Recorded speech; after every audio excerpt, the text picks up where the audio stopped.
There are some works in literature that survive because they continue to feel alive and relatable, and Geoffrey Chaucer's The Canterbury Tales is one of them. Let's dive right into it. The Canterbury Tales was written in Middle English, roughly between 1387 and 1400. So, English, there are three parts, three stages of English. The first one was the Old English, in which we have Beowulf. Then there's Middle English, which was spoken and written during the age of Chaucer.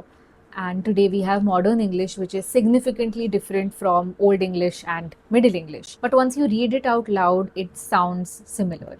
Let's take the opening lines to the Canterbury Tales, for example, which in modern English would read, "When April with its sweet showers." So it sounds similar, even though the spellings are quite different. So Chaucer stood at the transition between medievalism and early humanistic realism. He was born around 1340, and we mainly know him as a poet and a writer, but at the same time, he was also a courtier, a diplomat, an administrator, a customs officer, and even an avid traveler.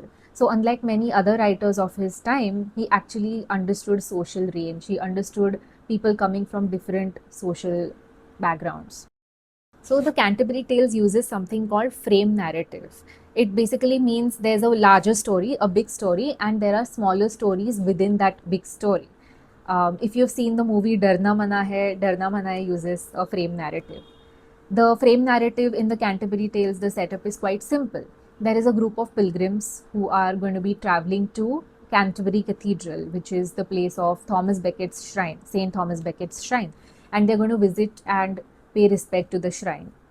So they have all gathered at a place in London called the Tabard Inn. And Tabard Inn actually used to be a real place until the 19th century, and it was famous for accommodating pilgrims visiting the shrine of St. Thomas Becket. So Chaucer seems to have drawn from real life places and real life people. And the host of this pilgrimage, the person who is going to lead this trip, is his name is Harry Bailey. So Harry Bailey knows that this journey is going to be long. It's going to be possibly boring. So many people together walking for a long time. And so he proposes a storytelling competition. And so Harry Bailey proposes that each pilgrim who is gathered here will tell two stories while going to Canterbury and two stories while coming back. So each person will narrate four stories. And he says, whoever is the best storyteller is going to win a free dinner from me once we are back. And that is the setup of the frame narrative in the Canterbury Tales. That is what Chaucer had planned, but he ended up writing only 24 stories, so the work remained unfinished. But through all the storytelling, all these characters who are all these pilgrims going to Canterbury Cathedral, they reveal their true personalities to the reader, to us. Before beginning with the 24 Canterbury Tales, there is actually a prologue. It's called the General Prologue to the Canterbury Tales, in which Chaucer kind of sets up the narrative. He sets up the background of the larger story before he can get into the smaller ones. So he describes almost 30 pilgrims in the General Prologue, and he describes their personalities, their appearance, where they are coming from, what they are doing, how they appear, etc. So he's basically taken a snapshot of the entire medieval society in this prologue. Apart from these 30 people that Chaucer is describing, there are two other people. Firstly, Harry Bailey, the host, and Chaucer himself. He is the narrator, so Chaucer is also part of the pilgrimage. The knight is the first character to be introduced, and even as social hierarchy went back then, the knight was of the uppermost class. He belonged to the noble class, just below the royals, right? So he is introduced first. He has fought many battles, but at the same time, his appearance is very modest. He's very simple, very down to earth. He's not boasting of all the battles that he has fought in. But beneath all the glory of knighthood lies actually a lot of violence. He has probably killed hundreds of innocent people. He has probably been part of a lot of bloodshed. Then comes the squire, who is the son of the knight. But unlike his father, the squire is actually quite showy. Chaucer spends quite some time describing his beautiful curly hair, his fashion sense, his singing and dancing and flirting with other people. And that is how he is. And he is also, actually, this also displays the generational gap between father and son. Next, we arrive at the prioress. Now, a prioress is supposed to be down to earth. She's supposed to lead a simple life. But this prioress over here, who's part of the pilgrimage, she appears very sophisticated, very elegant. She speaks in French, And Chaucer spends quite a lot of time describing her table manners, her etiquette. She also wears a brooch that says love conquers all. Next, he describes the monk. Now, again, a monk is supposed to lead a very pious life, but this monk over here, he loves hunting, he loves luxurious clothes, he loves good food, he's all about the good life. Chaucer is kind of describing over here the corruption of the medieval church. Then comes the merchant, who is dressed up very fashionably, very impressively. He also talks about money and wealth, but then Chaucer tells the reader that he is actually in debt. So this explores the classic universal theme of appearances versus reality. And there is the clerk, or the Oxford clerk, who is one of the genuinely good people, when one of the few genuinely good people in the stories. He is actually taken to learning. He would rather spend on books than materialistic things, and he is very kind hearted, he's good hearted. Next up, he describes the wife of Bath, who is an iconic character. She is a medieval woman who is independent, confident, bold, outspoken. She openly and boldly debates with other people on marriage, on sexuality, gender power, and even equality. She is not exactly a feminist, but she's up there. She's quite flawed, but that also makes her psychologically more realistic. Let's begin with the actual tales now. First up, we have the Knight's Tale, of course, since he is ranked first in the hierarchy. The Knight begins with a tale of grand romance full of nobility and love and sacrifice, etc. It's about two knights, Palamon and Arcite. They have been imprisoned by Theseus, the Duke of Athens, and while they are in the prison, they see a beautiful woman from their window. Her name is Emily, and she happens to be a relative of Theseus. Now, both Palamon and Arcite fall in love with Emily at first sight, and immediately their friendship turns into rivalry because both of them want to marry Emily. So, when they are released from prison, they start actually physically fighting over Emily, and Theseus discovers them fighting. So, what he does is he arranges for an official tournament, and he says whoever wins in this tournament can marry Emily. So before the tournament, Palamon prays to Venus, the goddess of love, for Emily's love. And Arcite prays to Mars, the god of war, to win the battle, to win the tournament.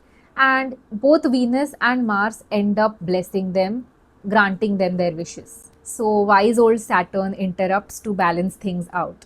What he does is, you will see what he does. Just according to his wish, Arcite wins the battle, but immediately after he meets with a freak accident and dies. But before dying, he gives his blessing to Palamon to marry Emily.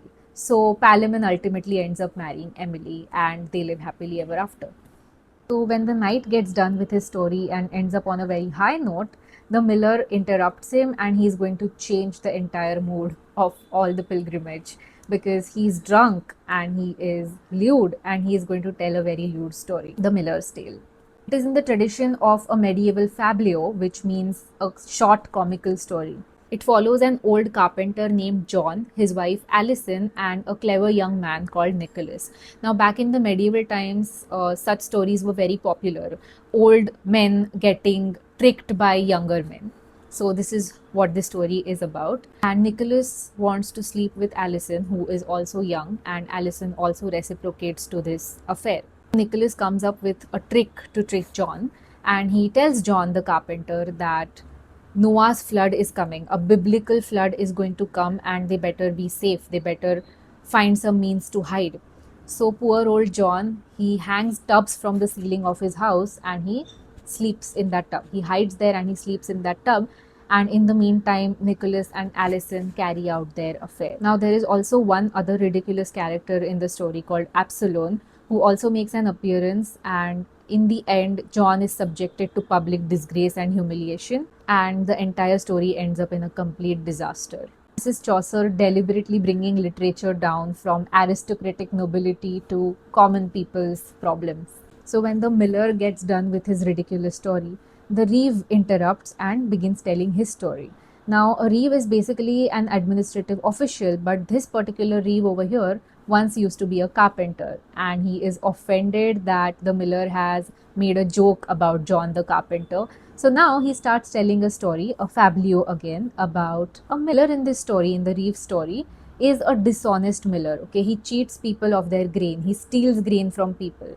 So one day, two Cambridge students come to him as customers and they decide to outsmart him. They decide to take a revenge on him. So when he steals their grain, what they do is they ask him to stay for the night at his house, and they end up sleeping with the miller's daughter and wife. And that is how they end up humiliating the miller and his family in one go and exacting their revenge for stealing grain from people. The Cook's Tale is next in line, but it is an unfinished story. It is basically about an apprentice cook who avoids responsibility and spends his time away in drinking and gambling, but Chaucer never finished this story, so it is incomplete. The Man of Law story comes next, and he changes the mood again entirely because his story is about a woman called Custance who suffers a lot of hardships in life. Exile, shipwrecks, false accusations, betrayals, and through it all, she shows immense patience and survives. And this is a form of stories called Exiled Queens, which was again popular back in medieval England. The next pilgrim to tell a story is the Wife of Bath. Her real name is Alison, but she is referred to as the Wife of Bath. But before she begins with her story, she actually narrates a prologue in the form of an apologia, which basically means an explanation to something. And in this case, she explains why she has been married 5 times. She says that 3 of her husbands were good, but 2 were bad. And her 5th husband had been a drunkard and an abusive person. And he used to beat her and abuse her and read this book called The Book of Wicked Wives. So one day, what she did was she tore a page from that book, and her husband got so angry that he knocked her down. He knocked her down so bad that she became deaf. Then she knocked him into the fireplace, but then after that, they both ended up making up, and now all is good between them because he has given her full sovereignty in the marriage. So basically, she explains that in order for a married couple to be happy, the husband has to give full authority or full sovereignty to the wife. And then the Wife of Bath begins her story, which is from the time of King Arthur. And it is about a condemned knight who, in order to save his life, is supposed to answer one question: what do women want? What is it that they desire? This question is posed by an old woman who would then save his life if he answers correctly. So, after a lot of failed attempts, he finally learns the answer. What do women want? What do they desire? Is full sovereignty over their husbands. The old woman then demands that he should marry her now that she has saved his life. So he ends up marrying the old woman, and on the first night of their marriage, he turns away from her because she is old and ugly. So what the old woman asks him is, would you rather prefer a wife who is old and ugly but loyal to you, or would you rather prefer a wife who is young and beautiful but is disloyal? So the knight actually doesn't make a choice. He gives her to choose. He offers her to make a choice, thus granting her full sovereignty. And then the old woman actually turns into a beautiful young woman, and they end up living happily ever after. This is basically a feminine version of the Frog Prince. Now, the Wife of Bath has started a debate on marriage. Not everybody agrees with her opinion, and other people have a lot to say about marriage. So she has basically started what is called the marriage debate in the Canterbury Tales. Next is the Friar's Tale. Now, in the Middle Ages, a friar was supposed to live a life of poverty, and he mainly relied on the support of the community. But this friar over here has abused his position as the friar and does not live a poor life or does not live the life of a friar. And he tells the story of a corrupt summoner who strikes up a friendship with a demon. The summoner and the demon come to an agreement that they will just gain whatever they can by cheating unsuspecting people. One day they come across an old woman who curses the summoner to go to hell. The demon then asks the woman if she actually meant it, and the woman says, yes, I meant it. I cursed him to go to hell. So in the end, the summoner ends up in hell. The friar actually uses this as a direct aggressive attack on the summoner, who is also part of this pilgrimage. So naturally, the summoner has something to retaliate in the form of his story, the Summoner's Tale. Summoner's Tale, of course, is about a greedy friar who gets taught a lesson by an old sick man. Next comes the Clerk's Tale, told by the Clerk of Oxford. He tells a very simple, straightforward tale about a woman called Griselda. But Griselda gets abused by her husband in marriage because her husband is very cruel, and he puts her loyalty to test through a lot of horrible psychological experiments. He takes away her infant baby, he questions her morality and her loyalty. He pretends to abandon her, and Griselda remains obedient through it all. Now, this actually is a moral lesson on patience and humility through challenging times, and medieval audience actually loved these type of stories. This was actually also in response to the wife of Bath story, and is in continuation of the marriage debate of what a marriage is supposed to be and how it is supposed to be.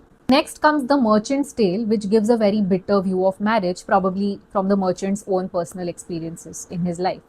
So it is about a story of an old man who takes a very young wife.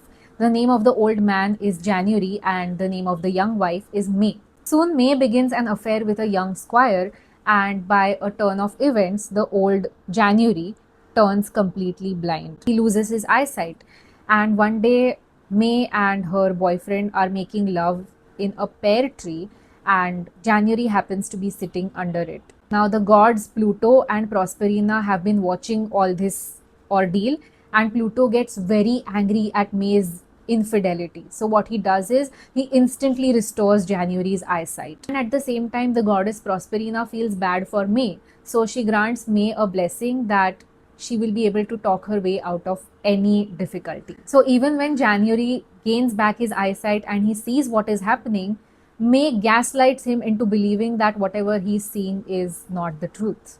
This is a fablio yet again, and it is in continuation of the marriage debate, and this time the merchant's tale has given a very bitter view of infidelity in marriage. Next, the young and artistic squire begins to tell the squire's tale, which is an epic romance involving cosmic battles and magical horses and a lot of mystical elements. And it is a very ambitious story. It is set in Sarai, which would come in modern day Russia. But it is very long, and the Franklin ends up interrupting the squire, so he is never able to finish it. It's an unfinished story. The Franklin's Tale is the last of the marriage debate stories that were started with the story of the wife of Bath. It's a very simple, straightforward tale about Arviragus and Dorigen. Now, Arviragus and Dorigen are married, and they promise to each other to be faithful and loyal. But soon after their marriage, Arviragus sets sail to England, and Dorigen is lonely, she's alone. And when she's at a party, she ends up meeting Aurelius. Aurelius tells her that he has been in love with her for quite some time, and he wants her to reciprocate his love. Dorigen initially rejects, but then she decides to play a joke on Aurelius. And as a part of the joke, she tells him that if you are able to clear every single last rock from the coast of Brittany, then I will also love you back. Aurelius is so smitten, he's so much in love with Dorigen that he pays a hefty sum to a sorcerer. He goes and meets a sorcerer and he pays him a hefty fee. And what the sorcerer does is he creates an illusion to show that the coast has been cleared.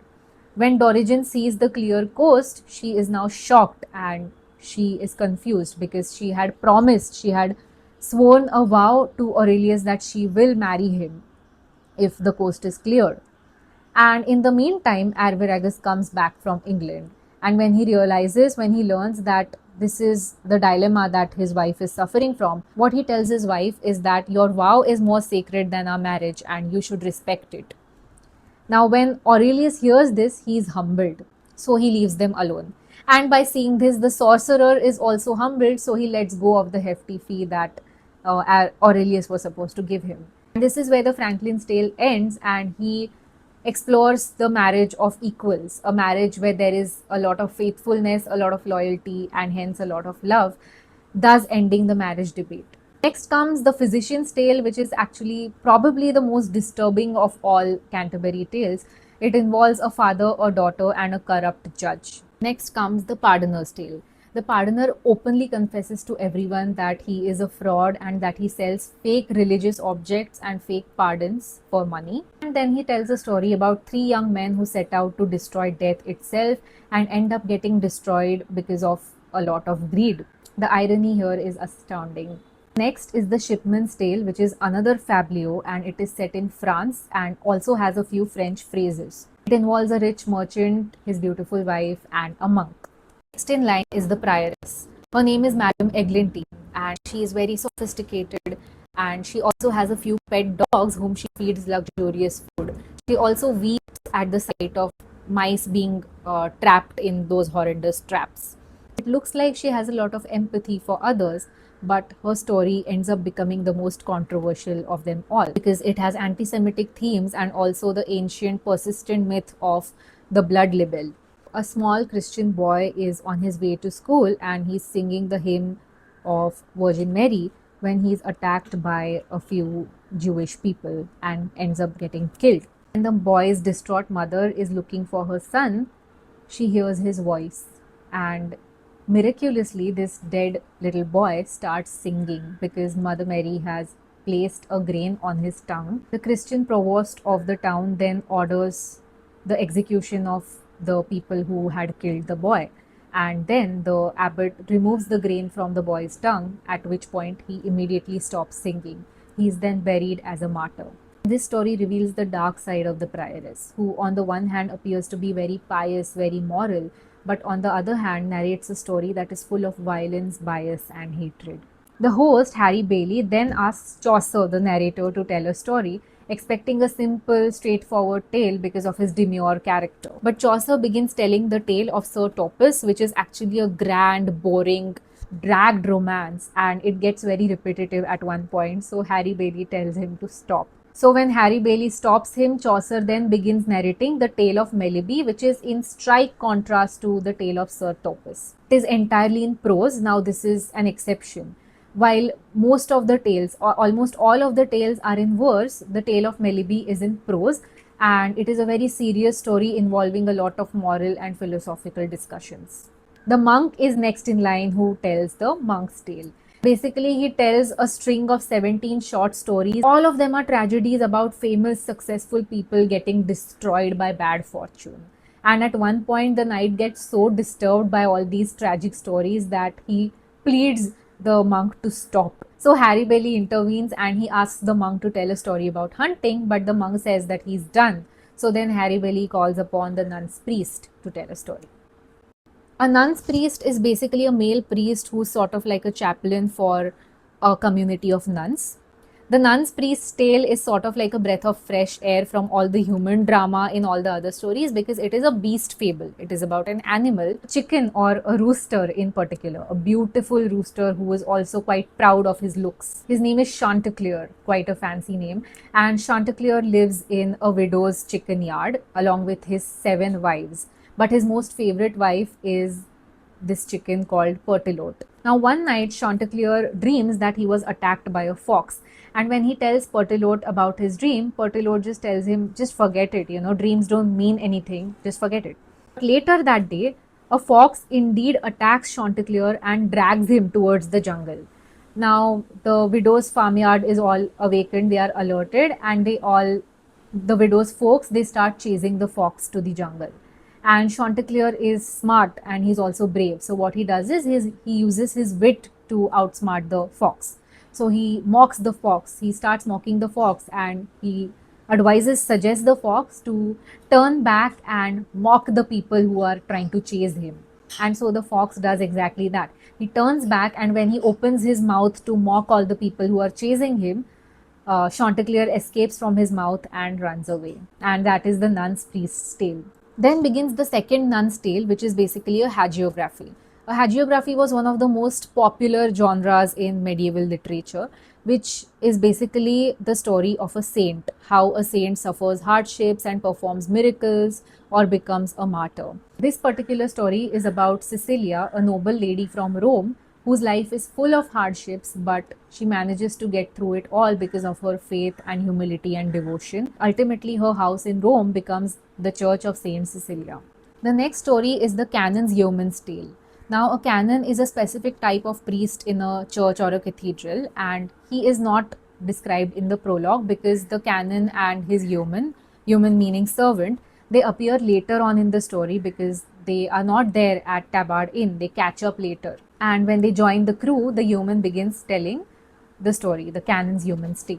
And his story is in two parts. The first part is about the search for the Philosopher's Stone. The second part is about a trickster canon. But the human says that this is not about my master, this is about a different canon. And this is about a trickster canon who convinces a priest that he can turn any metal into gold or silver. And the priest pays him money to get the recipe, but then the canon runs away with all the money and cheats the priest. This explored the medieval fascination for alchemy and the discovery of the elusive philosopher's stone. And then we have a Manciple's tale. A Manciple in the medieval times was a person, an administrator who actually bought stuff in bulk, like stuff like food and wine for larger institutions. So the Manciple's tale is about Apollo and a magical crow who can somehow tell when a person is cheating on their spouse. It's basically a lore tale about how the crow became black. Next, we have the Parsons Tale, the 24th final tale in the set of Canterbury Tales. Parsons used to be these priests in smaller local churches. So we've got a parson on the pilgrimage, and he's a poor ethical person. He's one of the few genuinely good people in the story. And the poor parson is probably done with all these eccentric tales, and so he tells a very serious prose. Again, an exception, the second exception in the whole lot of Canterbury Tales, in which the story is in the form of a prose and not verse. His tale preaches about forgiveness and good deeds, and he also gives a long speech about the seven deadly sins. And he sort of cleanses everyone's minds before they reach the Canterbury Cathedral to visit the holy shrine, to get rid of all the immoral stories that they have heard so far. And that's the end of the Canterbury Tales. At the very end, as the very final section of the Canterbury Tales, there is a prose called Chaucer's Retraction. In Chaucer's Retraction, Geoffrey Chaucer basically apologizes for all the crude stuff, immoral stuff that he has written, all the secular stuff that he has written in the Canterbury Tales. Secular back then meant anything that is atheist or non-religious literature.